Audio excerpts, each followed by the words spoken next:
ចាសួស្តីពុកម៉ែបងប្អូនទាំងអស់គ្នាថ្ងៃនេះដែរខ្ញុំសូមធ្វើការបង្ហាញពីប្រភេទរទេះសម្រាប់លក់នំបញ្ចុកស្លខ្មែរក៏ដូចជាស្លការីហើយក៏គាត់មានលក់បបរគ្រឿងនៅក្នុងហ្នឹងដែរចាហើយក៏លេចមកមើលអតេរបស់យើងវិញគឺពណ៌ថ្មីទៀតដែរចាគឺពណ៌ផ្ទៃមេឃទៀតដែរសម្រាប់រូបភាពរបស់យើងវិញគឺយើងធ្វើភ្លឺច្បាស់ដុតបែបហ្នឹងតែម្ដងចាសម្រាប់ទូកញ្ចក់អីក៏យើងប្រើជាប្រភេទទូ2ថ្នាក់3ប្រឡោះដូចទូស្លាប់មន់ក្លុកឬក៏ទូនំប៉័ងអីចឹងណាគាត់ដោយសារតែគាត់មានលក់ច្រើនមុខអញ្ចឹងតើតែយើងកែច្នៃលក្ខណៈថាទូកញ្ចក់នោះរៀងទលាយអញ្ចឹងទៅគឺយើងអាចដាក់បានច្រើនអញ្ចឹងណានេះយើងមើលពីមុខទៅមានកាងមានអីដាក់ធុងតកកមានអីដូចតែយើងហត់ដងអញ្ចឹងចាខាងលើមានបិទរូបភាពបិទអីដូចគ្នាចា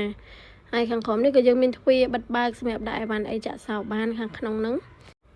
ឥឡូវយើងមកមើលខាងក្នុងទាំងអស់គ្នាចាហើយអានេះយើងថតពីខាងយើងអ្នកលក់ទៅគឺវាមានលក្ខណៈថាធំទលាយស្លាស់បែបហ្នឹងចាទូកញ្ចក់របស់យើងគឺ2ថ្នាក់3ប្លោះបែបហ្នឹងខាងលើគឺយើងមានតនើមានអីដាក់អីវ៉ាន់ដូចយើងរត់ដងអញ្ចឹងចាហើយខាងក្រោយនេះដែរក៏យើងមានកាងមានអីដាក់ធុងតកកដូចតែយើងរត់ដងហ្នឹងហើយក៏មានទ្វារមួយទៀតសម្រាប់បិទបើកដាក់អីវ៉ាន់ខាងក្នុងហ្នឹងណាអញ្ចឹងសម្រាប់ពុកម៉ែបងប្អូនដែលគាត់មានតម្រូវការមិនថាប្រភេទលក្ខណៈរទេះកំងបែបហ្នឹងឬក៏ប្រភេទរទេះកំងអីផ្សេងហ្នឹងគឺអាចធ្វើការកំង